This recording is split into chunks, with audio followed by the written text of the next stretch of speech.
നമസ്കാരം, ഞാൻ ബൈജു ദേവസി. ആദ്യം പ്രധാന വാർത്തകൾ. ബ്ലൂ സ്റ്റാർ ബ്രാൻഡഡ് ഷോറൂമിനൊപ്പം കിച്ചൺ അപ്ലയൻസുകളുമായി active at home mobile phone sales and സർവീസിംഗിനായി പ്രത്യേക വിഭാഗം. Active at home, NH Puthukkad. ക്രൈസ്തവ മിഷണറിമാർ ലോകത്തിന്റെ നാനാഭാഗങ്ങളിൽ നടത്തുന്ന മിഷൻ പ്രവർത്തനങ്ങളെക്കുറിച്ച് അവബോധം സൃഷ്ടിക്കുന്നതിന് ഫിയാത്ത് മിഷൻ സംഘടിപ്പിക്കുന്ന മിഷൻ എക്സിബിഷൻ ബുധനാഴ്ച രാവിലെ major archbishop Mar Raphael Thattil ഉദ്ഘാടനം ചെയ്യും. വേനലവധിക്കാലത്ത് ബ്ലഡ് ബാങ്കുകളിൽ രക്തദാതാക്കളുടെ ദൗർലഭ്യം മൂലം ആവശ്യക്കാർക്ക് രക്തം നൽകാനാകാത്ത സാഹചര്യമുണ്ടെന്ന് ബ്ലഡ് ബാങ്ക് അധികൃതർ. കൂടുതൽ രക്തദാന ക്യാമ്പുകൾ സംഘടിപ്പിക്കണമെന്നും അധികൃതർ.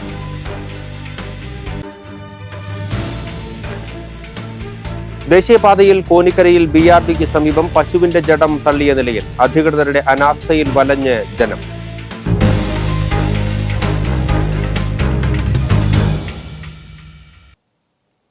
വാർത്തകൾ വിശദമായി. ക്രൈസ്തവ മിഷണറിമാർ ലോകത്തിന്റെ നാനാഭാഗങ്ങളിൽ നടത്തുന്ന മിഷൻ പ്രവർത്തനങ്ങളെക്കുറിച്ച് അവബോധം സൃഷ്ടിക്കുന്നതിന് ഫിയാത്ത് മിഷൻ സംഘടിപ്പിക്കുന്ന മിഷൻ എക്സിബിഷൻ ബുധനാഴ്ച രാവിലെ major archbishop Mar Raphael Thattil ഉദ്ഘാടനം ചെയ്യും. തലൂർ ജെറുസലേം ധ്യാന കേന്ദ്രത്തിൽ ആരംഭിക്കുന്ന ഗ്രേറ്റ് ഗ്യാതറിംഗ് ഓഫ് മിഷൻ എന്ന മിഷൻ എക്സിബിഷന്റെ ഒരുക്കങ്ങൾ പൂർത്തിയായി. 5ാം തവണയാണ് ഫിയാത്ത് മിഷന്റെ ആഭിമുഖ്യത്തിൽ മിഷൻ എക്സിബിഷൻ സംഘടിപ്പിക്കുന്നത്. ഏപ്രിൽ 10 ബുധനാഴ്ച ആരംഭിക്കുന്ന എക്സിബിഷൻ 14 ഞായറാഴ്ച സമാപിക്കും. എല്ലാ ദിവസവും കാലത്ത് 9 മണിക്ക് ദിവ്യബലി ഉണ്ടായിരിക്കും. ദിവ്യബലിക്ക് ശേഷം 10 മണിയോടുകൂടി സ്റ്റാളുകൾ സന്ദർശകർക്ക് വേണ്ടി തുറന്നു കൊടുക്കും. 10 മണി മുതൽ 6 മണി വരെ ഇന്റർവെൽ ഇല്ലാതെ തന്നെ മുടങ്ങാതെ ഈ സന്ദർശകർക്ക് സ്റ്റാളുകൾ സന്ദർശിക്കാവുന്നതാണ്. വരുന്ന സന്ദർശകർക്ക് ആവശ്യമായ എല്ലാ ക്രമീകരണങ്ങളും നമ്മൾ ഈ തവണ ഒരുക്കിയിട്ടുണ്ട്. ബസ്സുകളും മറ്റു വാഹനങ്ങളും പാർക്ക് ചെയ്യുന്നുള്ള സൗകര്യങ്ങൾ, പാർക്ക് ചെയ്ത് കഴിഞ്ഞാൽ ഉടൻ തന്നെ അവരെ ഒരു ആദ്യത്തെ സ്റ്റാളിലേക്ക് വരുമ്പോൾ മിഷൻ എക്സിബിഷനെ പറ്റിയിട്ടുള്ളതും ഫിയാത്ത് മിഷനെ പറ്റിയിട്ടുള്ള ഒരു 4.5 മിനിറ്റ് നീണ്ടു നിൽക്കുന്ന ഒരു ഡോക്യുമെന്ററി ഫിലിമാണ് കാണിക്കുന്നത്. 55 വിവിധ മിഷണറി സമൂഹങ്ങളുടെ സ്റ്റാളുകളാണ് ഇത്തവണ പ്രദർശനത്തിൽ ഉണ്ടാകുക. ഇന്ത്യയിലെ വിവിധ സംസ്ഥാനങ്ങളിൽ പ്രവർത്തിക്കുന്ന മിഷണറി സമൂഹങ്ങൾക്ക് പുറമെ കെനിയ, മഡഗാസ്കർ എന്നിവിടങ്ങളിൽ നിന്നുള്ള മിഷണറിമാരും പങ്കെടുക്കുന്നുണ്ട്. ദിവസവും രാവിലെ 9 മണിക്ക് വിശുദ്ധ കുർബാനയോടെയാണ് മിഷൻ എക്സിബിഷൻ ആരംഭിക്കുന്നത്. രാവിലെ 10 മുതൽ വൈകിട്ട് 6 വരെ സ്റ്റാളുകൾ സന്ദർശകർക്കായി തുറന്നിരിക്കും. എക്സിബിഷനോടനുബന്ധിച്ച് ടെലിഫിലിം പ്രദർശനങ്ങൾ, വിവിധ സെമിനാറുകൾ, മ്യൂസിക് ഷോ എന്നിവയും ഒരുക്കിയിട്ടുണ്ട്. ജെറുസലേം ധ്യാന കേന്ദ്രത്തിന്റെ വിശാലമായ ക്യാമ്പസ് മിഷൻ കോൺഗ്രസ് സംഘടിപ്പിക്കുന്നതിന് ഏറെ ഉപകാരപ്രദമായി എന്ന് അസിസ്റ്റന്റ് ഡയറക്ടർ ഫാദർ ജോ പാച്ചേരിൽ പറഞ്ഞു. ഈ വർഷത്തിന്റെ സവിശേഷതയാണ് ഒരേ സമയം തന്നെ 10 സ്റ്റേജിലാണ് മിഷനെ കുറിച്ച് വിവിധങ്ങളായ തലത്തിലുള്ള വ്യക്തികൾക്ക് വേണ്ടിയുള്ള കോൺഫറൻസുകൾ ഇവിടെ ഒരുക്കിയിരിക്കുന്നത്. അതുകൂടാതെ തന്നെ ഈ മിഷൻ എക്സിബിഷൻ കാണുവാൻ വേണ്ടി വിവിധങ്ങളായി തിരുവനന്തപുരം മുതൽ അതുപോലെ തന്നെ കാസർഗോഡ് വരെയുള്ള എല്ലാ സ്ഥലങ്ങളിലുള്ള ജനം ഇവിടെ എത്തിച്ചേരുന്നു എന്നുള്ളത് വലിയൊരു സവിശേഷതയാണ്. ഈ വർഷത്തെ മിഷൻ എക്സിബിഷനിൽ ഏകദേശം 60ഓളം മിഷൻ സ്റ്റോളുകളാണ് ഒരുക്കിയിരിക്കുന്നത്. GGM മിഷൻ എക്സിബിഷനോടനുബന്ധിച്ച് കേരളത്തിലെയും വിവിധ മിഷൻ രൂപതകളിലെയും 30ഓളം ബിഷപ്പുമാരും 5 ദിവസങ്ങളിലായി നടക്കുന്ന മിഷൻ എക്സിബിഷനിൽ പങ്കെടുക്കുന്നുണ്ട്. ബുധനാഴ്ച രാവിലെ 10 മണിക്ക് സീറോ മലബാർ സഭയുടെ അധ്യക്ഷൻ major archbishop Mar Raphael Thattil mission എക്സിബിഷന്റെ ഉദ്ഘാടനം നിർവഹിക്കും. ഒരു സർജറിക്കോ ചികിത്സാ ആവശ്യത്തിനോ രക്തം വേണ്ടിവരുമ്പോൾ നാം ഓടിയെത്തുന്ന ഇടമാണ് ബ്ലഡ് ബാങ്കുകൾ. എന്നാൽ രക്തബാങ്കുകളിൽ രക്തത്തിന് ക്ഷാമം അനുഭവപ്പെടുന്ന സമയമുണ്ട്. മാർച്ച്, ഏപ്രിൽ, മെയ് മാസങ്ങളിലാണ് ആവശ്യക്കാർക്ക് രക്തം നൽകാനാകാതെ ബ്ലഡ് ബാങ്കുകൾ വിഷമിക്കുന്നത്. ഏത് പാതിരാത്രിയിലും രക്തത്തിന് ആവശ്യം വന്നാൽ ഓടിയെത്താവുന്ന സ്ഥലമാണ് രക്തബാങ്കുകൾ. വിവിധയിടങ്ങളിൽ രക്തദാന ക്യാമ്പുകൾ നടത്തുന്നതിലൂടെയാണ് ബ്ലഡ് ബാങ്കുകൾ രക്തം ശേഖരിക്കുന്നത്. കൂടാതെ സന്നദ്ധ രക്തദാതാക്കൾ നേരിട്ട് ബ്ലഡ് ബാങ്കിലെത്തി രക്തം ദാനം ചെയ്യുന്നതും പതിവാണ്. എന്നാൽ മാർച്ച്, ഏപ്രിൽ, മെയ് മാസങ്ങളിൽ വിവിധ കാരണങ്ങൾ മൂലം രക്തത്തിന് ക്ഷാമം അനുഭവിക്കുകയാണെന്ന് Thrissur IMA blood bank medical officer doctor SM Balagopalan പറഞ്ഞു. പ്രധാനമായിട്ട് ഏപ്രിൽ, മെയ്, ജൂൺ എന്നീ മാസങ്ങളിലാണ് ഇങ്ങനൊരു രക്തത്തിൻ്റെ കുറവ് കാണുന്നത്. സാധാരണ നമ്മൾ രക്തം കളക്ട് ചെയ്യുന്നത് ഔട്ട്റീച്ച് ക്യാമ്പുകൾ കണ്ടക്ട് ചെയ്തിട്ട് പുറത്ത് പോയി കോളേജ്, സ്കൂള്, അതുപോലെ തന്നെ ക്ലബ്ബുകൾ ഇവിടെയൊക്കെ പോയിട്ടാണ് നമ്മൾ എടുക്കുന്നത്. ഇപ്പോൾ ഈ മാസങ്ങളിൽ സ്കൂളും കോളേജും അടച്ചിരിക്കുന്ന സമയമാണ്. അത് കാരണം കൊണ്ട് അവിടെ ഒന്നും ഇപ്പോൾ ക്യാമ്പ് നടത്താൻ പറ്റുന്നില്ല. പിന്നെ അതിന് പുറമേ ഇപ്പോൾ നോമ്പിൻ്റെ സമയമാണ്. അപ്പോൾ പകൽ മുഴുവൻ നോമ്പിൻ്റെ സമയമായതുകൊണ്ട് അവർ ഭക്ഷണം കഴിക്കാൻ വിമുഖത കാണിക്കുന്നുണ്ട്. ഭക്ഷണം കഴിക്കാതെ ബ്ലഡ് എടുക്കാൻ പറ്റില്ല. തലകറക്കവും ബുദ്ധിമുട്ടുകളൊക്കെ ഉണ്ടാവും. അപ്പോൾ അതും ഒരു കാരണമായിട്ട് വരുന്നുണ്ട്. യുവാക്കൾക്കിടയിൽ വർദ്ധിച്ചുവരുന്ന ജീവിതശൈലി രോഗങ്ങളും ലഹരിയുടെ ഉപയോഗവും രക്തദാനത്തിന് തടസ്സമാകുന്നുണ്ട്. ഇതെല്ലാം രക്തദാതാക്കളുടെ എണ്ണം കുറയ്ക്കുന്നതിനും രക്തക്ഷാമത്തിനും ഒരു പരിധിവരെ കാരണമാകുന്നു. ലൈഫ് സ്റ്റൈൽ ചേഞ്ചസ് കാരണം കൊണ്ട് പലവിധ അസുഖങ്ങളും, പ്രധാനമായിട്ട് പ്രമേഹം, അതുപോലെ തന്നെ ബ്ലഡ് പ്രഷർ, ഈ 2 അസുഖങ്ങളും വളരെ ചെറുപ്പക്കാരിൽ തന്നെ ഇപ്പോൾ കാണുന്നുണ്ട്. അപ്പോൾ അത് കാരണം കൊണ്ട് കൂടുതൽ പേർക്കും ഇതിൻ്റെ പ്രമേഹത്തിൻ്റെയും ബ്ലഡ് പ്രഷറിൻ്റെയും മരുന്നുകൾ കഴിക്കുന്നതുകൊണ്ട് രക്തം എടുക്കുവാൻ പറ്റുന്നില്ല.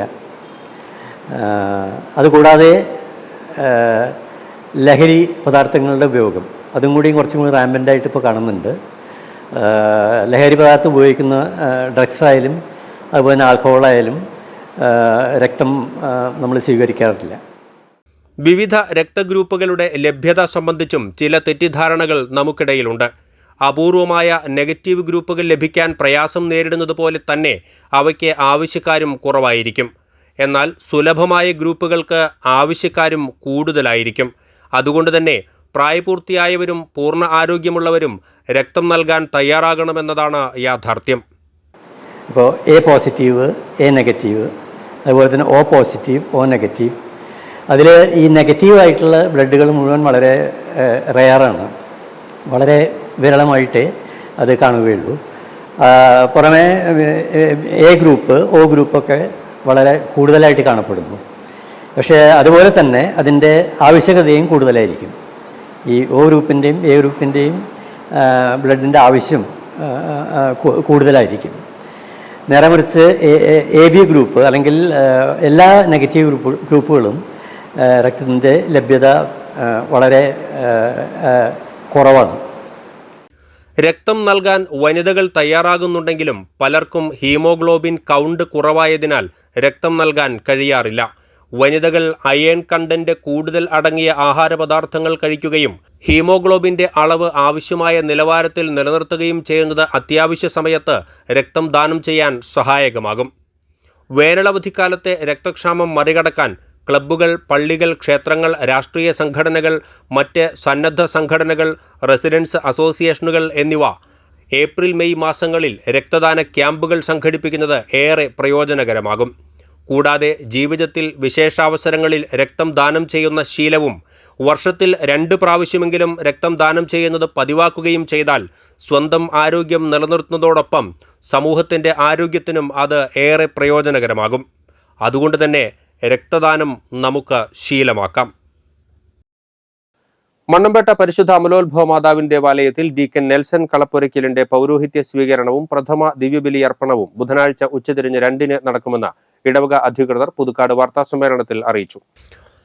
രാമനാഥപുരം ബിഷപ്പ് മാർ പോൾ ആലപ്പാട്ട് പൗരോഹിത്യ തിരുക്കർമ്മങ്ങൾക്ക് മുഖ്യ കാർമ്മികനാകും. തുടർന്ന് നടക്കുന്ന അനുമോദന യോഗം അതിരൂപത വികാരി ജനറൽ മോൺസിഞ്ഞോർ ജോസ് കോനിക്കര ഉദ്ഘാടനം ചെയ്യും. ജനറൽ കൺവീനർ അഡ്വക്കേറ്റ് പി.ആർ. ജോഷി, വികാരി ഫാദർ ജെയ്സൺ പുന്നശ്ശേരി, കൈക്കാരൻ ജേക്കബ് പൊഴോലിപ്പറമ്പിൽ, ഡേവിസ് പുറത്തൂക്കാരൻ എന്നിവർ വാർത്താസമ്മേളനത്തിൽ പങ്കെടുത്തു. സ്നേഹമുള്ള പുതുക്കാട് ഫൊറോനയിലെ ഇടവക സഹോദരങ്ങളെ, പ്രത്യേകമായിട്ട് ഈ പുതുക്കാട് ഫൊറോനയിൽ അതിൻ്റെ കീഴിൽ വരുന്ന എല്ലാ ദേവാലയങ്ങളിലുമുള്ള വിശ്വാസികൾ ഡീക്കൻ നെൽസൺ കളപ്പുരയ്ക്കലിൻ്റെ ഈ തിരുപ്പട്ടത്തിൽ സംബന്ധിക്കാൻ ഇഷ്ടപ്പെടുന്നവരാണ്. കാരണം ഇത് ചെറിയൊരു ഗ്രാമാന്തരീക്ഷത്തിൽ വളർന്ന് വലുതായി പിതാവിൻ്റെ അഭാവത്തിലും കുടുംബത്തിന് വേണ്ടി ജീവിക്കാതെ ദൈവം നൽകിയ വലിയ വിളി സ്വീകരിച്ച് ആടുകളുടെ മണമുള്ള ഇടയനായി ഫ്രാൻസിസ് 840 കുടുംബങ്ങൾ, 4000-ലധികം വിശ്വാസികൾ, ഞങ്ങളുടെ ഇടയിൽ നിന്നും ഒരാളെ കത്തോലിക്ക സഭയുടെ ശുശ്രൂഷ പൗരോഹിത്യത്തിലേക്ക് ഉയർത്തപ്പെടുന്ന ദിവസമാണ് നാളെ.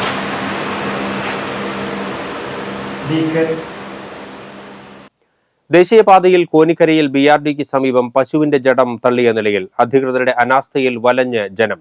പ്രദേശത്ത് മാലിന്യം തള്ളുന്നതിനെതിരെ നിരവധി തവണ സമരങ്ങളും പ്രതിഷേധങ്ങളും നടന്നെങ്കിലും യാതൊരു ഫലവും ഇല്ലാത്ത അവസ്ഥയിലാണ്. ഉപയോഗശൂന്യമായ വസ്തുക്കൾ കൊണ്ടുവന്ന് തള്ളുന്നത് കൂടാതെ സെപ്റ്റിക് ടാങ്ക് മാലിന്യവും ഇവിടെ തള്ളുന്ന സാഹചര്യമുണ്ടായിരുന്നു. നെന്മണിക്കര പഞ്ചായത്ത് അധികൃതർ തങ്ങളുടെ പഞ്ചായത്ത് പരിധിയിൽ ദേശീയപാതയുടെ ഇരുവശങ്ങളിലും ഇരുമ്പുവേലികൾ സ്ഥാപിച്ചതോടെ ഈ ഭാഗത്ത് മാലിന്യം തള്ളുന്നത് കുറഞ്ഞിരുന്നു. എന്നാൽ ദേശീയപാതയുടെ മറ്റ് തടസ്സങ്ങളൊന്നുമില്ലാത്ത ഭാഗത്താണ് ഇപ്പോൾ മാലിന്യം തള്ളുന്നത്. ചത്ത പശുവിന്റെ ജഡമാണ് ഇപ്പോൾ ഇവിടെ തള്ളിയിരിക്കുന്നത്. ഇത്തരത്തിൽ സാമൂഹ്യവിരുദ്ധ പ്രവർത്തനം നടത്തുന്നവരെ കണ്ടെത്തുന്നതിനും കർശനമായ ശിക്ഷ നൽകുന്നതിനും ഫലപ്രദമായ സംവിധാനമില്ലാത്തതാണ് ഇത്തരം സാമൂഹ്യ വിരുദ്ധർക്ക് പ്രോത്സാഹനമാകുന്നത്. തെരഞ്ഞെടുപ്പ് ചർച്ചകൾ കൊണ്ടും തെരഞ്ഞെടുപ്പുമായി ബന്ധപ്പെട്ട വിശേഷങ്ങളും വാർത്തകളും കൊണ്ട് ശ്രദ്ധേയമായിരിക്കുകയാണ് ദേശീയപാതയിൽ ആമ്പല്ലൂരിന് സമീപം നെന്മണിക്കര റോഡിലുള്ള ചേർപ്പുകാരൻ സന്തോഷിന്റെ ചായക്കട. ഇവിടെ രാഷ്ട്രീയം പറയരുത് എന്ന് സാധാരണ ചായക്കടകളിലും ഹോട്ടലുകളിലും എല്ലാം തന്നെ എഴുതി വെക്കുന്നത് നമ്മൾ കണ്ടിട്ടുണ്ട്. എന്നാൽ പത്രങ്ങളിൽ പ്രസിദ്ധീകരിച്ചു വന്ന തെരഞ്ഞെടുപ്പ് വാർത്തകളും രാഷ്ട്രീയ വിശേഷങ്ങളും എല്ലാം ചായക്കടയുടെ ഭിത്തിയിൽ ഒട്ടിച്ചു വെച്ചിരിക്കുന്ന ഒരു സ്പെഷ്യൽ ചായക്കടയിലേക്കാണ് ഇന്ന് നിങ്ങളെ കൂട്ടിക്കൊണ്ടു പോകുന്നത്. സന്തോഷേട്ടാ, ഉഷാറാണോ കാര്യങ്ങളൊക്കെ? അപ്പം ഓരോ പ്രാവശ്യവും പ്രത്യേകിച്ചുള്ള ഇപ്പൊ നമ്മുടെ വേൾഡ് കപ്പ് ആണെങ്കിലും അതുപോലത്തെ പ്രത്യേക സാഹചര്യങ്ങളും സന്ദർഭങ്ങളും ഉണ്ടാകുമ്പോഴൊക്കെ നമ്മുടെ ഹോട്ടല് ഒരു വാർത്താ പ്രാധാന്യമുള്ള ഒരു സ്ഥലം കൂടിയാണ്. അപ്പൊ എന്താണ് ഇത്രയധികം നമ്മുടെ തെരഞ്ഞെടുപ്പുമായി ബന്ധപ്പെട്ട വാർത്തകൾ ഭിത്തി മുഴുവൻ ഒട്ടിച്ചു വെച്ചിരിക്കുകയാണ്? എന്താണ് ഇതിന്റെ കാരണം? നമുക്ക് വ്യക്തമായ രാഷ്ട്രീയം എല്ലാവർക്കും ഉണ്ട്, പക്ഷേ ഈ ന്യൂസുകൾ വായിക്കുന്നത് വളരെ കുറവാണ്. ഇപ്പോൾ ഫേസ്ബുക്കിലും വാട്സപ്പിലൊക്കെ വരുന്നതായാലും അവരവരെ രാഷ്ട്രീയമല്ലേ വരുന്നത്. ഇത് പേപ്പറാകുമ്പോൾ എല്ലാവർക്കും വായിക്കാൻ പറ്റാവുന്ന ഒരു ന്യൂസ് പേപ്പറിലുണ്ടാവും. അപ്പോൾ പേപ്പർ ഇപ്പം എൻ്റെ വീട്ടിൽ പേപ്പർ ഇടുന്നുണ്ട്, പേപ്പറുകൾ നീർത്തുന്നില്ലേ കുട്ടികൾ വാട്സപ്പ് ഫേസ്ബുക്കിൽ നോക്കണം. പക്ഷെ ഇത് പലരും വായിക്കുന്നുണ്ട്. ഈ ന്യൂസ് നമ്മൾ ചവിടിക്കുന്ന നേരത്തേക്ക് വായിക്കാം, അപ്പം ഇന്ന ന്യൂസ് ഉണ്ടല്ലോ അങ്ങനെയൊക്കെ പറയും. അപ്പോൾ അതൊരു എനിക്ക് അനുഭവം ഉണ്ടെങ്കിൽ മനോരമയിലെ തന്നെ ഒരു ഉയർന്ന ഫോട്ടോഗ്രാഫർ പണ്ട് ഡൽഹിയിൽ നിന്നൊക്കെ ടോൾ സമരത്തിന് വന്നിട്ടുണ്ടായിരുന്നു. അദ്ദേഹമാണ് ഇത് വലിയൊരു സംഭവം എന്ന് പറഞ്ഞു. അപ്പോൾ ആ സംഭവം ജനങ്ങൾ വായിക്കട്ടെ. തീർച്ചയായിട്ടും ഇത്തവണ ഈ ഒരു ഇലക്ഷന്റെ വാർത്തകൾ ഇങ്ങനെ വെച്ചപ്പോ നമ്മുടെ ഇപ്പം പ്രാദേശികമായിട്ടുള്ള നേതാക്കന്മാരെ ഒത്തിരി രാഷ്ട്രീയ പ്രമുഖരൊക്കെ ഇവിടെ വരാറുണ്ട്. നമ്മളതൊക്കെ പത്രവാർത്തകളൊക്കെ കണ്ടിട്ടുണ്ട്. അപ്പം ഈ സീസണിൽ ഇപ്പം ഈ ഒരു ഇലക്ഷന്റെ തെരഞ്ഞെടുപ്പ് പ്രചാരണം തുടങ്ങിയതിന് ശേഷം ആരെങ്കിലും ഒക്കെ ഇവിടെ വന്നിരുന്നോ?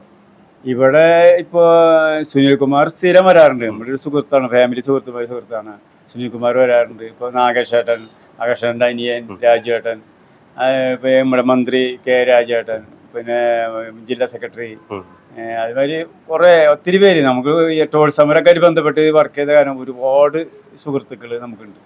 അപ്പോൾ അവരൊക്കെ ഇതിലെ പോകുമ്പോൾ കയറും, വിശേഷങ്ങൾ ചോദിക്കും, ഫ്രെഡി താഴ്ത്ത്, അങ്ങനെ ഒരുപാട് പേര്. നമുക്ക് ഞാൻ എന്നെ ചിന്തിക്കാറുണ്ട്, എന്നെപ്പോലെ ഒരു സാധാ ചായക്കടക്കാരൻ്റെ അവിടെ ഇത്രയും പ്രമുഖരായ ആൾക്കാർ വരുമ്പോൾ എനിക്ക് വേറെ വലിയ എന്തൊക്കെ നേടുന്നതിലും വലിയ ഒരു അംഗീകാരമായിട്ട് എനിക്ക് തോന്നുന്നു. പ്രത്യേകിച്ച് ഒരു രാഷ്ട്രീയ പാർട്ടിയുടെ അല്ലാതെ എല്ലാ രാഷ്ട്രീയ പാർട്ടികളുടെയും നേതാക്കന്മാരോട് വരാറുണ്ട്. പ്രത്യേകിച്ച് ഞാനൊരു കമ്മ്യൂണിസ്റ്റുകാരനാണ്. അപ്പോൾ എന്നിട്ട് പോലും എനിക്ക് നല്ല സുഹൃത്തുക്കളുണ്ട് എല്ലാവരും. ഈ മറ്റേ ടാർജറ്റ് അഡ്വക്കേറ്റ് ജോസഫ് ടാർജറ്റ്, പിന്നെ രാജേട്ടനൊക്കെ ഒരു ദിവസം 5-6 പ്രാവശ്യം വരും. ഞാൻ കേട്ടേട്ടൻ അനിയൻ, അവര് ഫാമിലി മൊത്തം ഇവിടെ വന്ന് ചവിടിക്കാം. അവരുടെ വീട്ടിലൊരു ഫംഗ്ഷൻ ഉണ്ടെങ്കിൽ പോലും നമ്മളെ ക്ഷണിക്കാറുണ്ട്. രാവിലെ ഏകദേശം എത്ര മണിക്കാണ് നമ്മൾ തുറക്കുന്നത്? ഞാൻ കാലത്തിൽ 6:30. 6:30 തുടങ്ങി ഒരു 11 മണി വരെയൊക്കെ തിരക്കുണ്ടാവില്ലേ രാവിലത്തെ? ഏകദേശമൊക്കെ ബ്രേക്ക്ഫാസ്റ്റ് ആണ് ഇവിടുത്തെ മെയിൻ വിഭവങ്ങൾ. ഓക്കെ. അപ്പം ഇവിടെ വന്നിരുന്നിട്ട് ഈ ഒരു ചർച്ചകൾ നടത്തുന്ന സമയത്ത് ഇവര് വഴക്കുണ്ടാകുന്ന പ്രശ്നങ്ങളോ അല്ലെങ്കിൽ വാഗ്വാദം ഉണ്ടാകുന്ന പ്രശ്നങ്ങളോ തർക്കങ്ങൾ ഉണ്ടാകുന്ന അങ്ങനത്തെ സാഹചര്യങ്ങളുണ്ടോ? തർക്കങ്ങൾ ഉണ്ടാവാറില്ല, ചർച്ചകൾ നടക്കാറുണ്ട്. നമ്മളും അതിൽ പങ്കാളിയാവാറുണ്ട്. കാരണം ഇപ്പോൾ നമുക്ക് പ്രത്യേകിച്ച് ഞാനൊരു കമ്മ്യൂണിസ്റ്റുകാരനാണെങ്കിലും നമ്മുടെ നാട്ടിലത്തെ എല്ലാ കാര്യങ്ങളും ഇടപെടും. ഞങ്ങൾക്ക് ഇവിടെ എന്തൊക്കെ നമുക്ക് നല്ലത് ചെയ്യുന്നു ആ നല്ല കാര്യങ്ങളൊക്കെ നമ്മൾ ഇടപെടാറുണ്ട്. അപ്പൊ അതുകൊണ്ട് ഒരു വഴക്കിന്റെ ഇതിലേക്ക് പോകാറില്ല. സാധാരണ നമ്മളിങ്ങനെ ഹോട്ടലുകളിലും ചായക്കടകളിലൊക്കെ എഴുതി വെക്കും ഇവിടെ രാഷ്ട്രീയം പറയരുത് എന്ന് എഴുതി വെക്കാറുണ്ട്. പക്ഷെ ഇവിടെ നമ്മുടെ ഭിത്തികളിൽ മുഴുവൻ നമ്മുടെ തെരഞ്ഞെടുപ്പ് വാർത്തകളുടെ പത്രങ്ങളാണ് ഒട്ടിച്ചു വെച്ചിരിക്കുന്നത്. അതുകൊണ്ടാണ് ചോദിച്ചത്. ആളുകൾ തമ്മിൽ സംസാരിച്ച് അങ്ങനെ ഒരു വാഗ്വാദത്തിലേക്കോ അങ്ങനെ ഒരു വിഷയം ഇതുവരെ ഉണ്ടായിട്ടില്ല? ഇല്ല, ഉണ്ടാവാറില്ല. കാരണം അതിനിടയിൽ നമ്മൾ കയറും. കാരണം നമുക്ക് എല്ലാ രാഷ്ട്രീയക്കാരും വരുന്ന കടയക്കാരും നമുക്ക് ഒരു പ്രത്യേക വിഭാഗത്തിന്റെ ഇതിൽ പറഞ്ഞ് തല്ലുപിടിക്കാൻ പാടില്ല. അതെ. തീർച്ചയായിട്ടും സന്തോഷേട്ടന്റെ ഈ ഒരു ചായക്കടയുടെ ഭിത്തിയിൽ നമുക്ക് നോക്കിക്കഴിഞ്ഞാൽ കാണാൻ സാധിക്കും നമ്മുടെ തെരഞ്ഞെടുപ്പുമായി ബന്ധപ്പെട്ട നിരവധി വാർത്തകളും വിശേഷങ്ങളുമാണ് ഇവിടെ വന്നിട്ടുള്ളത്. പലപ്പോഴും തെരഞ്ഞെടുപ്പിനെ കുറിച്ച് പലർക്കും അറിയാത്ത കാര്യങ്ങൾ പോലും പത്രങ്ങളിലൂടെ അറിയാനും അത് മനസ്സിലാക്കാനുമുള്ള ഒരു അവസരം കൂടിയാണ് സന്തോഷേട്ടൻ ഒരുക്കുന്നത് എന്ന് തന്നെ നമുക്ക് പറയേണ്ടി വരും. എന്തായാലും ഈ ഒരു തെരഞ്ഞെടുപ്പിൽ ഈ പ്രദേശത്ത്, പ്രത്യേകിച്ച് ആമ്പല്ലൂര് പുതുക്കാട് പ്രദേശത്ത് സന്തോഷേട്ടന്റെ ചായക്കടയും ശ്രീ മഹാദേവ ടീ സ്റ്റാൾ എന്ന് പറയുന്ന ഈ ഒരു സന്തോഷേട്ടന്റെ ചായക്കടയും ചർച്ചാ വിഷയമാവുകയാണ്. ക്യാമറമാൻ നന്ദുവിനൊപ്പം ബൈജു ദേവസി, NCTV ന്യൂസ്. പകൽ വീട് പണിയുന്നതിന് NOC അനുവദിക്കണമെന്നാവശ്യപ്പെട്ട് വാർഡ് മെമ്പറുടെ പ്രതിഷേധം. പുതുക്കാട് ഗ്രാമപഞ്ചായത്ത് ഓഫീസിൽ നടന്ന യോഗത്തിൽ 10ാം വാർഡ് മെമ്പർ ടീന തോബിയാണ് പ്ലക്കാർഡുമായി പ്രതിഷേധിച്ചത്. 10ാം വാർഡിനോടുള്ള അവഗണന അവസാനിപ്പിക്കുക, പകൽ വീട് പണിയുന്നതിന് ശരിയായ NOC അനുവദിക്കുക എന്നീ ആവശ്യങ്ങളുമായിട്ടാണ് വാർഡ് മെമ്പർ പ്രതിഷേധിച്ചത്. നേരത്തെ പകൽ വീട് നിർമ്മിക്കുന്നതിന് ഉപാധികളോടെയാണ് പഞ്ചായത്ത് അധികൃതർ NOC നൽകിയത്. ജില്ലാ പഞ്ചായത്ത് ഫണ്ട് ഉപയോഗിച്ച് നിർമ്മിക്കുന്നതിനാൽ ഉപാധികളില്ലാത്ത NOC നൽകണമെന്നാണ് ജില്ലാ പഞ്ചായത്ത് അറിയിച്ചിരിക്കുന്നത്. ഇനിയും NOC നൽകുന്നത് നീണ്ടുപോയാൽ ഫണ്ട് ലാപ്സ് ആകുമെന്നും പദ്ധതി നടപ്പിലാകാതെ പോകുമെന്നും ഉള്ളതുകൊണ്ടാണ് ഭരണകക്ഷി അംഗം കൂടിയായ ടീന തോബി നിരന്തരം സമരങ്ങളുമായി മുന്നോട്ടു പോകുന്നത്. ആടുജീവിതം ശ്രദ്ധേയമായി മുന്നേറുമ്പോൾ മണ്ണമ്പേട്ട സെഡാർ സൂപ്പർ മാർക്കറ്റിൽ ഏപ്രിൽ 15 വരെ എക്കാലത്തെയും മികച്ച ഓഫറുകളുമായി ഗോട്ട് ഓഫർ എന്ന പേരിൽ ഉപഭോക്താക്കൾക്ക് ഏറെ പ്രയോജനകരമാകുന്ന വിവിധ ഓഫറുകളാണ് അവതരിപ്പിച്ചിരിക്കുന്നത്.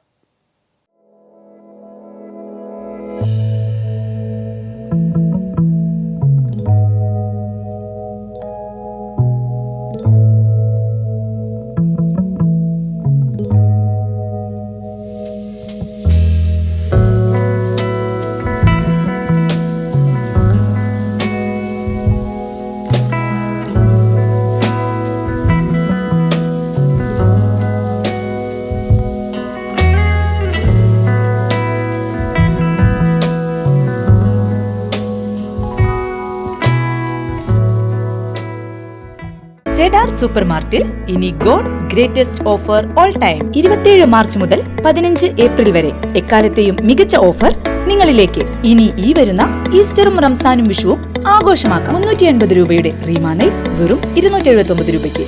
സൈക്കിൾ ചെറുമണിയരി 39.90, ഉഴുന്നുപരിപ്പ് വെറും 134, ചെറുകടല വെറും 79 രൂപയ്ക്ക്. ഇവരെ പരിപ്പിത 164 രൂപയ്ക്ക്. God greatest offer all time. സ്വർണം നല്ലെണ്ണം 15% വരെ കിഴിവ്. ഡബിൾ ഹോഴ്സ് പാലട മിക്സ് 10% വരെ കിഴിവ്. കിച്ചൺ ട്രഷർ ചില്ലി പൗഡർ 15% വരെ കിഴിവ്. ഹരിതം പുട്ടുപൊടി, ഗ്രാൻഡ്മാസ് ജാം, സൺഡ്രോപ്പ് ഓട്സ് എന്നിവയ്ക്ക് 50% വരെ കിഴിവ്. മാക്വിറ്റീസ് കാഷ്യൂ കുക്കീസും ഡോട്ടർ വാഷ് ഡിഷ് വാഷ് ജെല്ലും buy one get one offer. ചെറുകിട വനിതാ സ്വയം സംരംഭകർക്ക് അവരുടെ ഉൽപ്പന്നങ്ങൾ വിൽക്കാനുള്ള ഒരു വേദിയാണ് മഹിളോദയ. മഹിളോദയ ഈ മാസത്തെ ഉൽപ്പന്നം സന്ധ്യാസ് മീറ്റ് പിക്കിൾസ്. ഇനി ഷോപ്പിംഗ് സെഡാറിനോടൊപ്പം. പ്രസ് ക്ലബിന്റെ ആഭിമുഖ്യത്തിൽ SN ഹാളിൽ ഇഫ്താർ മീറ്റും സമാദരണവും സംഘടിപ്പിച്ചു. സനീഷ് കുമാർ ജോസഫ് MLA ഉദ്ഘാടനം ചെയ്തു. കൊടകര ജുമാ മസ്ജിദ് ഇമാം അബ്ദുൽ അസീസ് സഖാഫി സന്ദേശം നൽകി. Press club president IR Rajan അധ്യക്ഷത വഹിച്ചു. Kodakara panchayat president Ambili Soman, SN trust chairman TA Rajan Babu, press club secretary Kodakara Unni, vice president PK Noushad, Manakkulangara lions club president P Radhakrishnan, K Prasad എന്നിവർ സംസാരിച്ചു.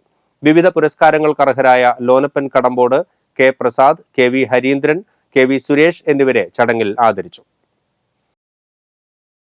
Amballur farmers producers and marketing cooperative സൊസൈറ്റിയുടെ പുതിയ സംരംഭമായ ഫാർമേഴ്സ് ഓർഗാനിക് സ്റ്റോർ ഉദ്ഘാടനം ആമ്പല്ലൂർ സർവീസ് സഹകരണ ബാങ്ക് പ്രസിഡന്റ് VK സുബ്രഹ്മണ്യൻ നിർവഹിച്ചു. Ampallur farmers producers and marketing cooperative society president PO Johnson അധ്യക്ഷത വഹിച്ചു. ആമ്പല്ലൂർ സർവീസ് സഹകരണ ബാങ്ക് സെക്രട്ടറി AS ജിനി, മറ്റ് ബോർഡ് അംഗങ്ങൾ എന്നിവർ പങ്കെടുത്തു. തലൂരിൽ കാറിടിച്ച് കാൽനട യാത്രികൻ മരിച്ചു. ചിറ്റിശ്ശേരി കൂനംപ്ലാവ് റപ്പായിയുടെ മകൻ 62 വയസ്സുള്ള ഡേവിസ് ആണ് മരിച്ചത്. കഴിഞ്ഞ ദിവസം രാത്രി 11-ന് തലൂർ സെന്ററിലായിരുന്നു അപകടം. റോഡ് മുറിച്ചു കടക്കുകയായിരുന്ന ഡേവിസിനെ കാർ ഇടിക്കുകയായിരുന്നു. ഉടൻ തന്നെ അതേ കാറിൽ മുളങ്ങുത്തുകാവ് മെഡിക്കൽ കോളേജ് ആശുപത്രിയിൽ എത്തിച്ചുവെങ്കിലും തിങ്കളാഴ്ച പുലർച്ചെ മരിച്ചു. പുതുക്കാട് പോലീസ് മേൽ നടപടികൾ സ്വീകരിച്ചു. തൃക്കൂരിൽ ബൈക്ക് വൈദ്യുതി പോസ്റ്റിലിടിച്ച് പരിക്കേറ്റ് ചികിത്സയിലായിരുന്ന യുവാവ് മരിച്ചു. കോടന്നൂർ മേലുവീട്ടിൽ തിലകന്റെ മകൻ 32 വയസ്സുള്ള നിതിനാണ് മരിച്ചത്. തലയ്ക്ക് പരിക്കേറ്റ് തൃശൂരിലെ സ്വകാര്യ ആശുപത്രിയിൽ ചികിത്സയിലിരിക്കെ തിങ്കളാഴ്ച രാവിലെ 10:30-യോടെയാണ് മരിച്ചത്. ഏപ്രിൽ 1 രാവിലെ 6:30 തൃക്കൂർ പെട്രോൾ പമ്പിന് മുൻപിലാണ് അപകടമുണ്ടായത്. കോനിക്കരയിലെ ബന്ധുവീട്ടിൽ നിന്ന് കോടന്നൂരിലേക്ക് പോകുന്നതിനിടെയാണ് അപകടം. വൈദ്യുതി പോസ്റ്റിൽ ബൈക്ക് വന്നിടിക്കുന്ന ദൃശ്യങ്ങൾ പെട്രോൾ പമ്പിലെ നിരീക്ഷണ ക്യാമറയിൽ പതിഞ്ഞു. പുതുക്കാട് പോലീസ് ഇൻക്വസ്റ്റ് നടത്തിയ മൃതദേഹം മെഡിക്കൽ കോളേജ് ആശുപത്രിയിലേക്ക് മാറ്റി. ഭാര്യ നിമിഷ, 8 മാസം പ്രായമായ ആദിക് മകനാണ്. തൃക്കൂർ മതിക്കുന്നിൽ അഗ്നിബാധ. ഒഴിഞ്ഞ പറമ്പിലെ പുല്ലിനാണ് തീപിടിച്ചത്. പുതുക്കാട് നിന്നും ഫയർഫോഴ്സ് എത്തിയാണ് തീ നിയന്ത്രണ വിധേയമാക്കിയത്. സമീപത്തെ വീടുകളിലേക്ക് തീ പടരാതെ നിയന്ത്രിക്കാനായതിനാൽ കൂടുതൽ അപകടങ്ങൾ ഒഴിവായി.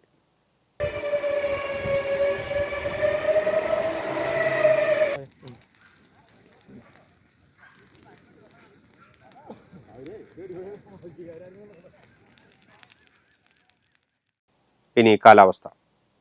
കൂടിയ താപനില 35 ഡിഗ്രി സെൽഷ്യസ്, കുറഞ്ഞ താപനില 27 ഡിഗ്രി സെൽഷ്യസ്.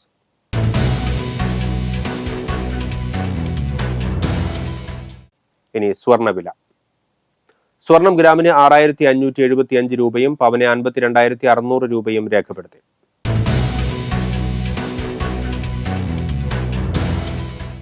പറപ്പൂക്കര രാപ്പാൾ നമ്പ്യാർ വീട്ടിൽ പരേതനായ ശിവദാസ് മേനോൻ ഭാര്യ മീനു ടീച്ചർ എന്ന് വിളിക്കുന്ന മഠത്തി വീട്ടിൽ മധുര മീനാക്ഷി ടീച്ചർ നിര്യാതയായി. 81 വയസ്സായിരുന്നു. സംസ്കാരം നടത്തി. പുതുക്കാട് സെയിന്റ് ആന്റണീസ് ഹൈസ്കൂളിൽ അധ്യാപികയായിരുന്നു. മക്കൾ സജിത്ത്, ശ്രീജ, മരുമക്കൾ ശിവകുമാർ, രേണുക. അളഗപ്പ നഗർ വട്ടനാത്ര കല്ലൂർ നമ്പൂതിരിപ്പാട് കളരിക്കൽ സുഭദ്ര അന്തരിച്ചു. 80 വയസ്സായിരുന്നു. ഭർത്താവ് പരേതനായ വട്ടനാത്ര തട്ടാൻ ശ്രീധരൻ. സംസ്കാരം നടത്തി. പുതുക്കാട് അശോക റോഡിൽ പൊഴോലിപ്പറമ്പിൽ തോമൻ മകൾ റോസി അന്തരിച്ചു. 79 വയസ്സായിരുന്നു. സംസ്കാരം നടത്തി. പ്രധാന വാർത്തകൾ വീണ്ടും.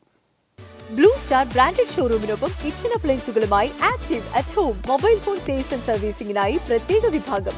Active at home, NH Puthukkad. ക്രൈസ്തവ മിഷണറിമാർ ലോകത്തിന്റെ നാനാഭാഗങ്ങളിൽ നടത്തുന്ന മിഷൻ പ്രവർത്തനങ്ങളെക്കുറിച്ച് അവബോധം സൃഷ്ടിക്കുന്നതിന് ഫിയാത്ത് മിഷൻ സംഘടിപ്പിക്കുന്ന മിഷൻ എക്സിബിഷൻ ബുധനാഴ്ച രാവിലെ major archbishop Mar Raphael Thattil ഉദ്ഘാടനം ചെയ്യും.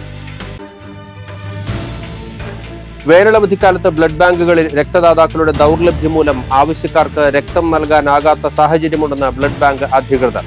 കൂടുതൽ രക്തദാന ക്യാമ്പുകൾ സംഘടിപ്പിക്കണമെന്നും അധികൃതർ.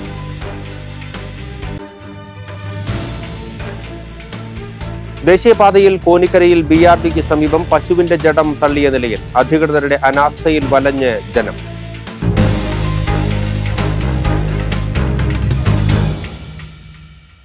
ഇതോടെ ഈ ബുള്ളറ്റിൻ പൂർണ്ണമാകുന്നു. പുതുക്കാട് മേഖലയിലെ പ്രധാന സംഭവങ്ങളുടെ വാർത്താ ക്ലിപ്പുകളും ഡെയിലി ന്യൂസും NCTV ന്യൂസ് എന്ന യൂട്യൂബ് ചാനലിൽ ലഭ്യമാണ്. ന്യൂസ് ബുള്ളറ്റിന്റെ പ്രീമിയർ സംപ്രേഷണം എല്ലാ ദിവസവും രാത്രി 10-ന്. പുതുക്കാട് നിയോജക മണ്ഡലം, കൊടകര ബ്ലോക്ക് പഞ്ചായത്ത് പരിധികളിലെ സമഗ്ര വാർത്തകൾ അറിയുന്നതിന് NCTV ന്യൂസ് എന്ന യൂട്യൂബ് ചാനൽ സബ്സ്ക്രൈബ് ചെയ്യുക. നമസ്കാരം.